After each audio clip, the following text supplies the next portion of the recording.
திமுகவின் திட்டங்கள் மண்ணில் இருக்கும் வரை முதலமைச்சர் மு.க.ஸ்டாலின் தான் தமிழ்நாட்டை ஆளுகிறார் என அர்த்தம்.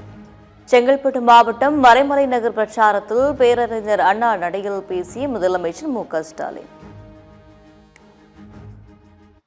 ஆனால் சவால் விட்டு சொல்றேன், இந்த ஸ்டாலின் கொண்டு வந்திருக்கக்கூடிய திட்டங்களை மண்ணிலே புதைக்கிற துணிச்சல் ஒருத்தருக்கு வராது. இந்த திட்டங்கள் இருக்கிற வர இந்த ஸ்டாலின் தான் தமிழ்நாட்டை ஆள்வான்.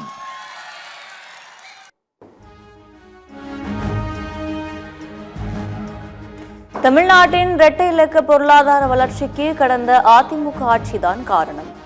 திமுக அரசு தமிழ்நாட்டின் கடன் சுமையை மட்டுமே அதிகரித்துள்ளதாக எடப்பாடி பழனிசாமி குற்றச்சாட்டு. அந்த பொருளாதார வளர்ச்சி வருவதற்கு அடித்தளம் விட்டது அதிமுக. 2015 இதய புரட்சி தலைவி அம்மா உலக முதலீட்டாளர் மாநாட்டை நடத்தினாங்க சென்னையில். 2,42,000 கோடி தொழில் முதலீட்டு ஈர்க்கப்பட்டு 74 புரிந்துணர்வு ஒப்பந்தம் போடப்பட்டு அதெல்லாம் பயன்பாட்டுக்கு வந்து இன்றைக்கு உற்பத்தியை பெருக்கி இருக்குது.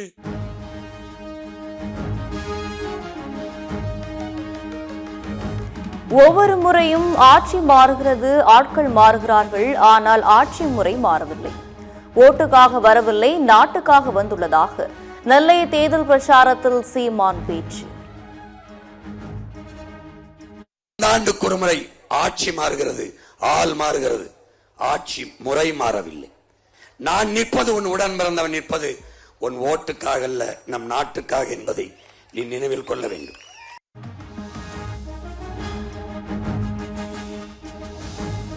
அதிமுக ஆட்சியில் கொண்டுவரப்பட்ட அத்திக்கடவு அவிநாசி திட்டத்தை திமுக அரசு முறையாக நிறைவேற்றவில்லை என அண்ணாமலை குற்றச்சாட்டு.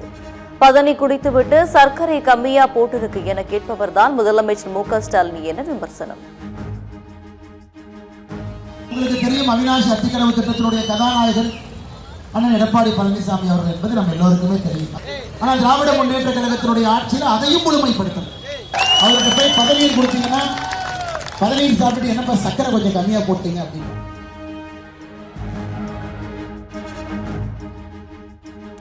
சிவகங்கை மாவட்டம் காரைக்குடியில் தாவக தலைவர் விஜய் இன்று தேர்தல் பிரச்சாரம். 37 நிபந்தனைகளுடன் மதியம் 12 மணி முதல் 2:30 மணி வரை பிரச்சாரம் செய்ய அனுமதி.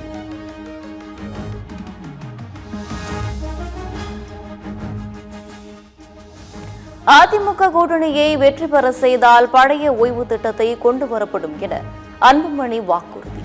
பாட்டாளி மக்கள் கட்சியில் ஏற்பட்டுள்ள பிரச்சனைகளுக்கு திமுக தான் காரணம் என அன்புமணி குற்றச்சாட்டு.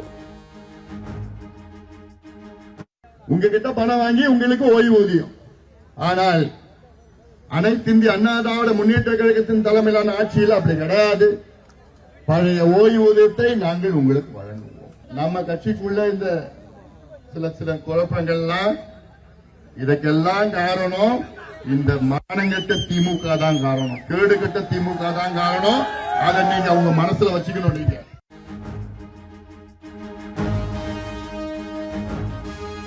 புதுச்சேரி சட்டமன்ற தேர்தலில் இதுவரை இல்லாத வகையில் 90.47% வாக்குகள் பதிவு. புதுச்சேரியில் தபால் வாக்குகள் மூலம் 1.36% பேர் வாக்களித்துள்ளதாக தகவல்.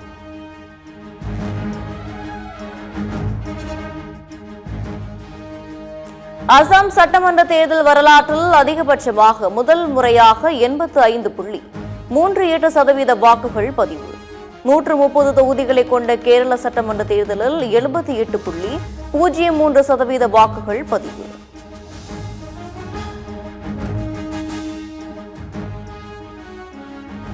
புதுச்சேரி, கேரள, அசாம் மாநிலங்களில் அமைதியாக நடந்து முடிந்த சட்டமன்ற பொதுத் தேர்தல்.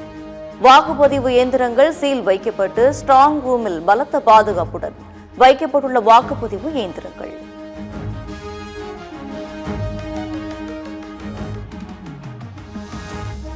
தமிழகம் முழுவதும் தொகுதிகள் வாரியாக இறுதி வேட்பாளர் பட்டியல் வெளியீடு.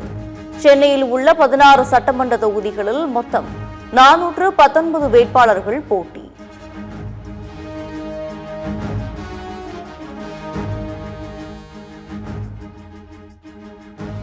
பாமக நிறுவனர் ராமதாஸ் தரப்பு வேட்பாளர்கள் 30 பேர் சிலிண்டர் சின்னத்தில் போட்டி. தனது ஆதரவு பெற்ற வேட்பாளர்களை வெற்றி பெற செய்ய ராமதாஸ் வேண்டுகோள்.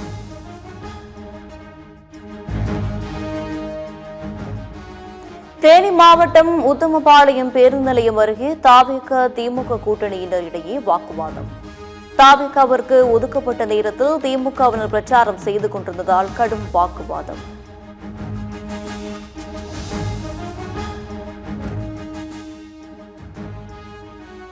தேர்தல் பரப்புரைகளுக்கு மத்தியில் இணையதளத்தில் கசிந்த ஜனநாயகன் படத்தின் காட்சிகள். படத்திற்கு சென்சார் சான்று கிடைக்காத நிலையில் காட்சிகள் கசிந்ததால் விஜய் ரசிகர்கள் கலக்கம்.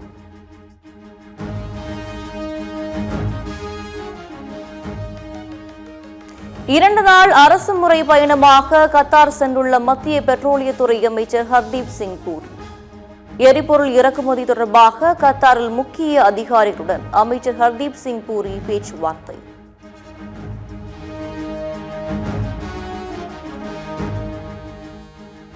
காரைக்கால் தெற்கு தொகுதி சுயேட்சை வேட்பாளர் சமீர் மீது திமுகவினர் தாக்குதல்.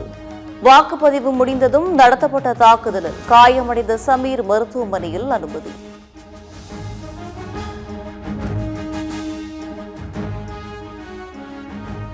தமிழக சட்டமன்ற தேர்தலில் இதுவரை இல்லாத வகையில் 5 முனை போட்டி நிலவுகிறது. எத்தனை முனை போட்டியாக இருந்தாலும் திமுக கூட்டணிக்கு வெற்றி என பிரேமலதா விஜயகாந்த் நம்பிக்கை.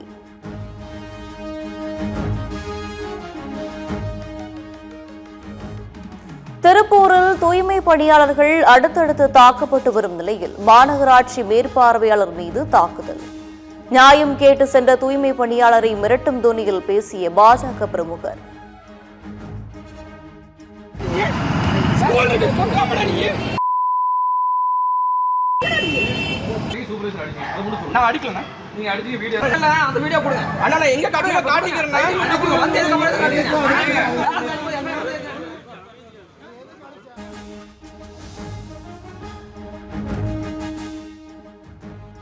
கேரளாவில் தொங்கு சட்டமன்றம் அமையும். பாஜக மாநில தலைவர் ராஜீவ் சந்திரசேகர் கருத்து. சட்டமன்ற தேர்தல் முடிவுகளுக்கு பிறகு பாஜக தீர்க்கமாக சக்தியாக உருவெடுக்கும் என நம்பிக்கை.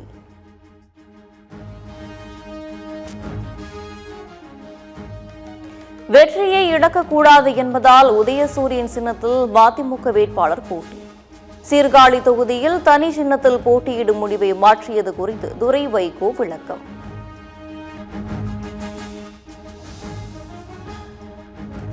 மணிப்பூர் குண்டுவீச்சில் 2 குழந்தைகள் கொல்லப்பட்டதற்கு நீதி கேட்டு மணிப்பூர் மக்கள் பேரணி. குழந்தைகள் கொலையை கண்டித்து மெழுகுவர்த்தி ஏந்தியும் தீப்பந்தம் ஏந்தியும் மக்கள் ஊர்வலம்.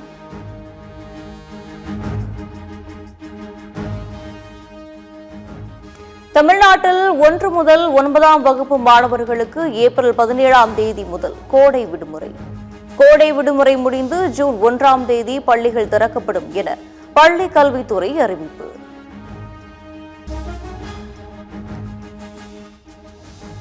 சேலத்தில் 10 ஆண்டுகளுக்கு முன்பு நடந்த கொலை வழக்கில் 9 பேருக்கு ஆயுள் தண்டனை விதிப்பு. கேரம் விளையாட்டில் ஏற்பட்ட தகராறினால் நிகழ்ந்த கொலையில் சேலம் நீதிமன்றம் அதிரடி தீர்ப்பு.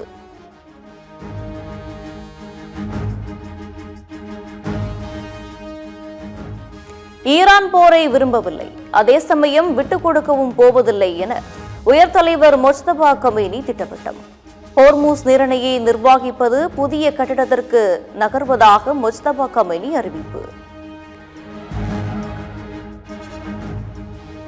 போர் நிறுத்தம் தொடர்பாக இஸ்ரேல் லெபனான் இடையே வரும் 14ஆம் தேதி பேச்சுவார்த்தை.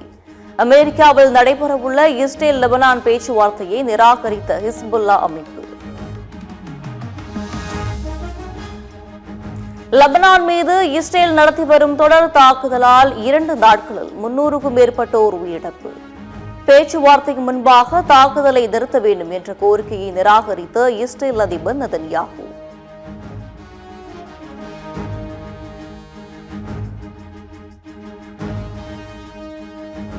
லெபனானில் மக்களை கொன்று குவிக்கும் இஸ்ரேலுக்கு ஐரோப்பிய ஒன்றியம் கடும் கண்டனம்.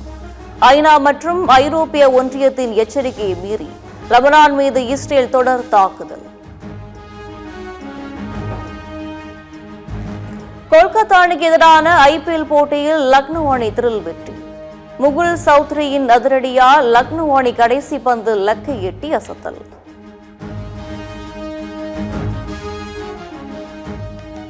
ஐபிஎல் தொடரின் இன்றைய போட்டியில் பெங்களூரு ராஜஸ்தான் அணிகள் பல பரீட்சை. நடப்பு தொடரில் தோல்வியை சந்திக்காத இரு அணிகள் மோதுவதால் பெரும் எதிர்பார்ப்பு.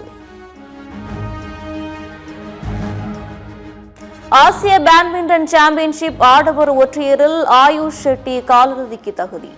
சிந்து, பிரணாய் உள்ளிட்ட மற்ற வீரர் வீராங்கனைகள் அனைவரும் தோல்வியடைந்து ஏமாற்றம்.